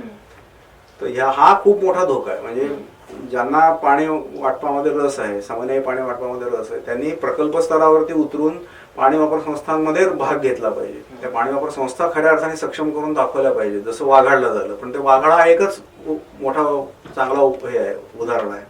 असं इतर ठिकाणी होताना दिसत नाही. तर ते जोपर्यंत आपण करत नाही तोपर्यंत चर्चा सगळी तात्विक पातळीवर राहते, धोरणात्मक पातळीवर राहते. आणि शासन आता इतकं हुशार झालेलं आहे की तुमची सगळी परिभाषा ते वापरतं. म्हणजे पर्यावरणातली परिभाषा वापरतं, समन्वयाची परिभाषा वापरतं, प्रत्यक्षात काहीच करत नाही. तर प्रत्यक्ष प्रकल्पावरती भाग घेऊन तिथल्या पाणी नियोजनात जोपर्यंत आपण लक्ष घालत नाही, बाकीचे लोक लक्ष घालत नाही, तोपर्यंत ह्याच्यात काहीही बदल होणार नाही. हे प्रकरण अशी बिघडत जाणार. सर, मुख्य मुद्दा याच्यामध्ये एवढाच येतो की दीर्घकालीन जर का तुम्हाला योजना करायची असेल तर तुम्हाला भूजल हे टिकवायला लागेल आणि त्या भूजलामध्ये भर पडून त्याच्यात वाढ कशी होईल हे प्रयत्न करायला लागतील. त्या पातळीवर अनेक वर्षांपासून आम्ही लहान असल्यापासून गावागावातल्या शाळांच्या भिंतीवर पाणी अडवा, पाणी जिरवा, मधल्या काळामध्ये जलस्वराज्य, आता नव्या नावाने पुन्हा जलयुक्त शिवार योजना वगैरे या सगळ्या योजना राबवल्या जातात. यांचं आणि प्रत्यक्ष भूजलातली पातळी वाढण्यामध्ये कितपत योगदान आहे आणि या योजनांचं मूल्यमापन तुम्ही कसं करता? या सगळ्या योजना कागदावरती बघितलं चांगल्याच आहेत. म्हणजे मृदा आणि जलसंधारण नक्की व्हायला पाहिजे, अतिशय चांगली कल्पना आहे, मूलभूत कल्पना आहे. होतं असं की याचं अंमलबजावणी करताना ते एकात्मिक पद्धतीने झालं नाही, त्यात लोक सहभाग नव्हता, कामं चांगली झाली नाही, त्यांची झाली त्याची डागडुजी होत नाही, म्हणून मेंटेनन्ससाठी तरतूदच नाही त्याची, काही त्याचं मूल्यांकन होत नाही. आणि मग शेवटी तुम्ही कुठल्याही प्रकारचा जलविकास करा, त्या विकासाला काही ना काहीतरी आयुष्य असतं, लाईफ ठरलेलं असतं. मग आता जलसंधारणाची जी कामं आहेत म्हणजे ह्याची, त्याचं आत्ता 2013 साली शासनाने GR काढला, त्याचं आयुष्यमान ठरवलं. तर साधारण असं दिसतं की CCT जे आहेत त्याचं एक 5 वर्ष आणि सिमेंट बांधाचं आयुष्य हे 23 वर्ष. गृहीत काय की ते चांगल्या रीतीने बांधलं गेलं, क्वालिटी चांगली आहे, देखभाल दुरुस्ती होईल. हा त्यातला भाग जो आहे तो पूर्ण होताना दिसत नाही. दुसरी त्यातली खोच अशी आहे की तुम्ही 4 हेक्टरचं जेव्हा काम करता, जे ह्याचं मृदा आणि जलसंधारणाचं, तर 4 हेक्टरवरती काम केलं की त्यातलं 1 हेक्टर हे सिंचनक्षम असतं. म्हणजे तेवढ्या 2 हंगामासाठी तुम्हाला भुसार पिकांसाठी पाणी उपलब्ध झालं असं आपण म्हणू शकतो. आकडेवारी जरी मोठी दिसली तरी प्रत्यक्षात जेवढं केलं त्याच्या 25%च सिंचनक्षम होऊ शकतं. आणि मग आम्ही म्हटल्याप्रमाणे कारणं जी आहेत की कामं चांगली न होणं, ते लोकसहभाग नसणं, देखभाल दुरुस्ती न होणं, याच्यामुळे ते देखील इफेक्टिव्ह होत नाही. हा मोठा परिणाम आपल्या इथं होतो. खर्च झालेला दिसतो, कामांचा प्रसिद्धी होते, पण काही मोजकी उदाहरणं सोडली तर परत तिथे देखील हे होऊ शकतं. संकल्पना अतिशय चांगली आहे, केली पाहिजे. हळूहळू दर वर्षाने काही वर्षांनी करावी लागली तरी रिपीट केली पाहिजे. चांगला आहे, त्याच्यातनं भूजलाची पातळी उंचावेल, हे बरोबरच आहे. त्याच्यात म्हणजे मुख्य मुद्दा सोडून द्या असं नाही, पण त्याचं वारंवार ते करा. आणि मुख्य म्हणजे पथ्य पाळलं पाहिजे. ज्या ठिकाणी मृदा आणि जलसंधारणाची कामं चांगली झाली आणि लोकांनी पथ्य पाळली तिथे ते चांगलं झालेलं आहे, यशस्वी झालेलं आहे. कडवंजी सारखं उदाहरण आहे, आपल्या पोपटराव पवारांचं हिवरे बाजार आहे. ही सगळी उदाहरणं चांगलीच आहेत, कारण तिथं पथ्य पाळली गेली. पण अलीकडे काय झालं की प्रत्येक ठिकाणी जरा कुठं पाणी दिसलं की लोक ज्यांनी पाणी आणले त्यांना बाजूला ठेवतात आणि बारमाही पिकं घ्यायला बघतात आणि तिथे घोटाळा होतो. बरोबर. तर ते ही जी काही उदाहरणं आहेत, म्हणजे हिवरे बाजारामध्ये पोपटराव पवारांनी केलेलं काम असेल, राळेगणमध्ये अण्णा हजारेंनी केलेलं काम असेल, या प्रकल्पांची महाराष्ट्रव्यापी अंमलबजावणी शक्य आहे की त्याच्यामध्ये काही भौगोलिक अडचणी आहेत? भौगोलिक अडचणी तर आहेतच. म्हणजे बऱ्याच वेळेला काय होतं की ह्या सगळ्या प्रकल्पांचं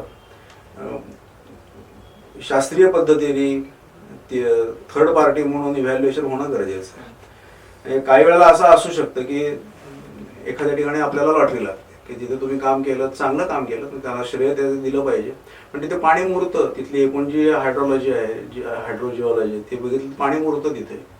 ही परिस्थिती सगळीकडेच असेल असं नाही आहे, हा मुद्दा आहे त्याच्यात कोणाचा वैयक्तिक दोष आहे असं नाही. पण आपल्या ह्या सगळ्या ज्या योजना आहेत ना, ह्या व्यक्तीसापेक्ष झालेल्या आहेत, एक खांबी तंबू झालेले आहेत, त्याचं रिप्लिकेट होत नाही.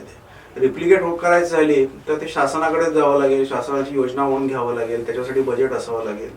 आणि जेव्हा एखादी योजना मोठ्या पातळीवर जाते, लार्ज स्केलवरती जाते, अपस्केलिंग होतं त्याचं, तेव्हा एका वैयक्तिक प्रयोगात जेवढं आपण लक्ष घालतो, त्याच्यामध्ये जेवढे इनपुट जातात तेवढं तिथं देणं शक्य नसतं. त्यामुळे आपल्या योजना ह्या त्या दृष्टीने डिझाईन केल्या पाहिजेत, त्या दृष्टीने बदल केल्या पाहिजेत, नाहीतर हे त्यातलं यश फार मर्यादित राहतं. त्या अर्थाने हे थोडं बघितलं पाहिजे पुन्हा एकदा. ज्यांनी कामं चांगली केलेली आहेत, उदाहरणं चांगली आहेत, दीपस्तंभ आहे, ते सगळं मान्य आहे, पण हे इतर ठिकाणी रिप्लिकेट न होण्यामध्ये हे आहे की ते बऱ्याच वेळेला स्थानिक परिस्थितींना अनुकूल असते. हा एक मुद्दा.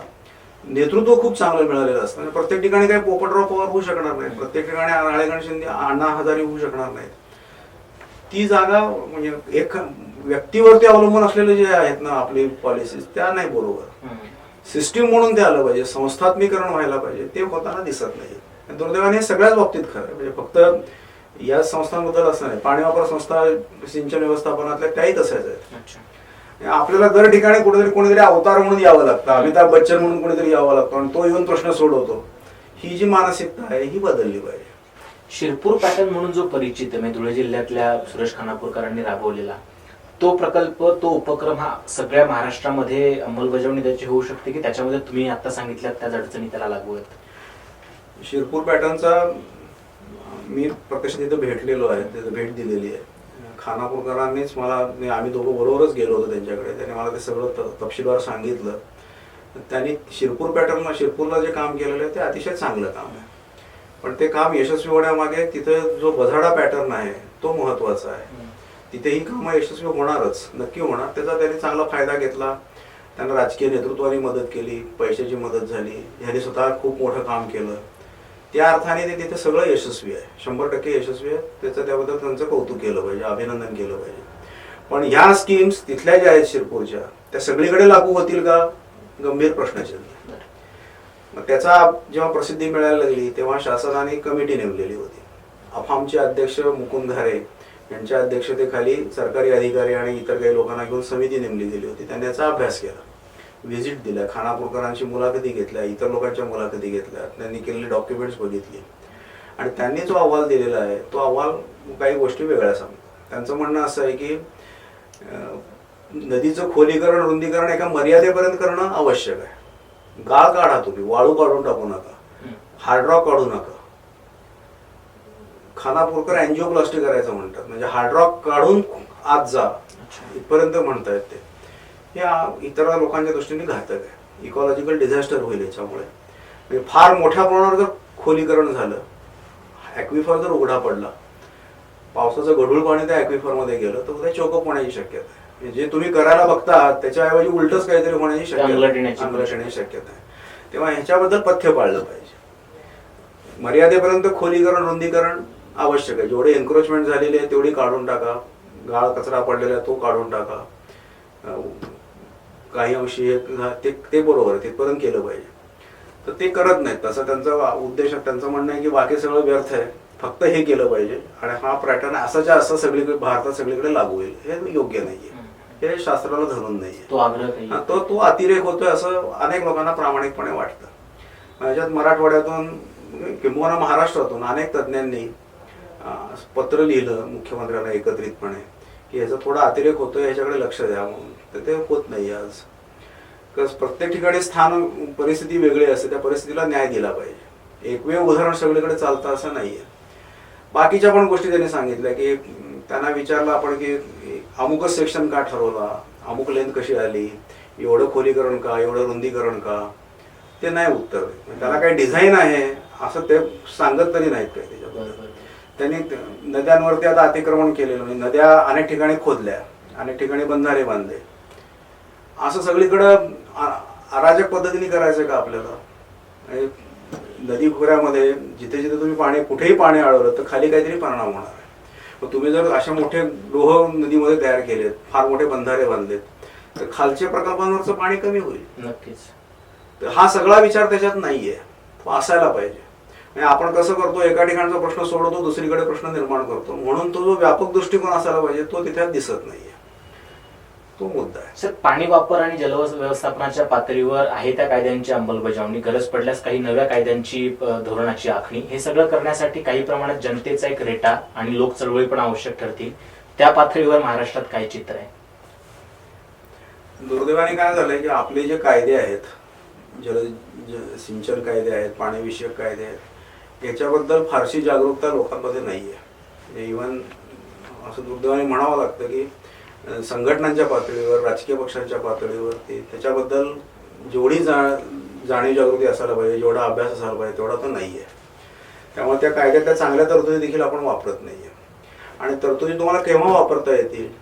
जेव्हा तुम्ही त्या कायद्यातल्या पूर्व अटी पूर्ण कराल. आता साध्या कॉमन सेन्सच्या गोष्टी, की कुठलाही कायदा अंमलात आणायचा असेल तर त्याचे नियम करावे लागतात.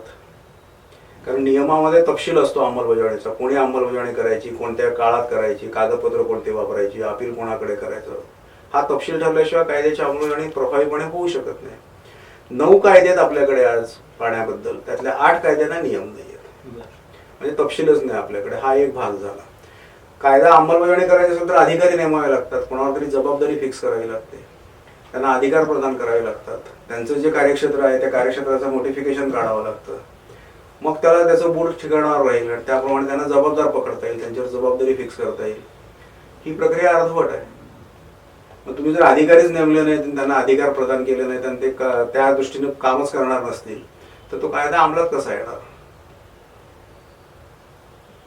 कायदा अंमलात यायचा असेल तर बेसिक गोष्ट काय आहे पाण्याच्या बाबतीत? तुमच्या ज्या नद्या आहेत त्या नद्यांचं अधिसूचना जलसंपदा विभागाने काढली पाहिजे. कारण त्या पाण्यावरती तुम्हाला कायदेशीर अधिकार मिळवायचा असेल जलसंपदा विभागाला त्याचं वितरण करण्यासाठी, तर ते नोटिफिकेशन काढलं पाहिजे. आज बहुतेक बऱ्याच ठिकाणी 50-60% ठिकाणी त्या नद्यांचं नोटिफिकेशन झालेलं नाहीये. लाभक्षेत्राचं अधिसूचितीकरण झालेलं नाहीये. त्याशिवाय तिथे तुम्हाला काम करता नाही येणार. तुम्हाला पाणी वाटप करायचंय, पाण्याचं पाणीपट्टी गोळा करायची आहे, पंचनामे करायचे, हे करायला अधिकार राहणार नाही कायद्याने खऱ्या अर्थाने बघितलं तर. असं सगळ्या प्रक्रिया जर तुम्ही अर्धवट ठेवल्यात, कायद्याला जी पूर्वतयारी अपेक्षित आहे तीच केली नाही, तर मग तो कायदा अंमलात येणारच नाही, तो लोकांपर्यंत गेलाच नाही, अधिकाऱ्यांनाही माहिती नाही.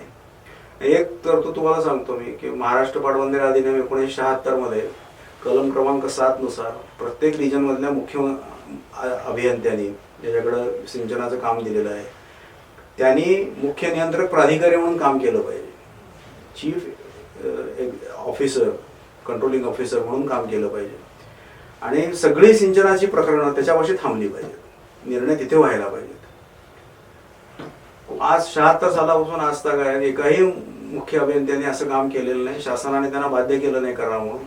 त्यामुळं कोणीच कोणाला विचारत नाही, प्रक्रिया ती अंमलातच येत नाही. आणि जर मुख्य अभियंताच काही करणार नसेल तर त्याच्या हाताखालची यंत्रणाही हलत नाही. तेव्हा मग काय होतं, सगळी प्रकरणंही मंत्रालयात जातात. सगळ्या प्रकरणं कायद्याचा भाग सोडून, प्रोसिजरचा भाग सोडून केवळ राजकीय इच्छाशक्तीवरती निर्णय होता किंवा होत नाही. ही परिस्थिती घातक आहे.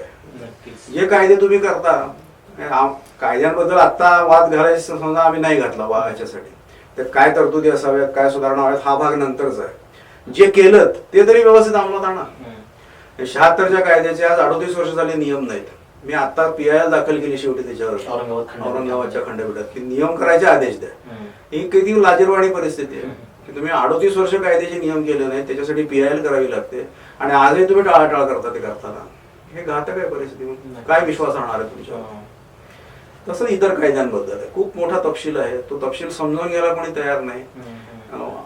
आपल्या इथले सर्वसाधारण जे विधिज्ञ आहेत त्यांना अजून हा सगळा तपशील त्यांच्यापर्यंत पोहोचलेला नाही. ते ह्याच्या आधारे नुकसान भरपाईच्या कायदे खटले करत नाहीत. काय सरकारला जाब विचारला जात नाही. इतर ठिकाणी कसं असतं, इतर क्षेत्रामध्ये की समजा काय रोजगार हमी योजना धरली तर त्या त्या क्षेत्रात काम करणाऱ्या संघटना त्याचा व्यवस्थित अभ्यास करतात आणि त्या आधारे मागतात शासनाकडे की तुमच्या कायद्यात असं म्हटलेलं त्याच्याप्रमाणे हे व्हायला पाहिजे करा. तर आता पाण्याच्या बाबतीतले हे जे कायदे त्याचा असा अभ्यास कोणीच करत नाही. ह्याच्या आधारे कोणी जाब मागत नाही. ह्याच्या आधारे काही गोष्टी करा म्हणून आग्रह धरत नाही. त्यामुळे ज्या गोष्टी पुढे जाऊ शकतात त्याही जात नाही. कायद्याच्या बाबतीमध्ये गंभीर परिस्थिती आहे आणि थोडक्यात कायद्याचं राज्य नाहीच आहे, अजिबात नाहीये. त्यामुळे पाणी चोरी करणाऱ्यांचं फावतं. आणि त्याच्यामुळेच सध्या महाराष्ट्रात असलेलं जलसंकट हे अधिक भीषण गंभीर होत आहे. इथून पुढच्या काळात तरी कायदे आहेत पण त्याला नियम नाहीत. म्हणजे ते दात नसलेल्या वाघाची सारखीच ती गोष्ट आहे की त्याचा फायदा काहीच होत नाही. इथून पुढच्या काळात तरी हे जलसंकट टाळण्याच्या दीर्घकालीन उपाययोजनांमध्ये त्याच्या नियमांची रचना आणि आखणी याची होईल याची अपेक्षा धरूयात. सर, तुम्ही वेळात वेळ काढून आलात आणि शार्प न्यूजच्या शार्प टॉक या कार्यक्रमामध्ये सहभाग घेतलात आणि जलव्यवस्थापन, पाण्याचा वापर आणि दुष्काळाच्या संदर्भात तुमच्या सर्व प्रश्नांना उत्तर दिलीत त्याबद्दल तुमचे खूप खूप आभार आणि धन्यवाद.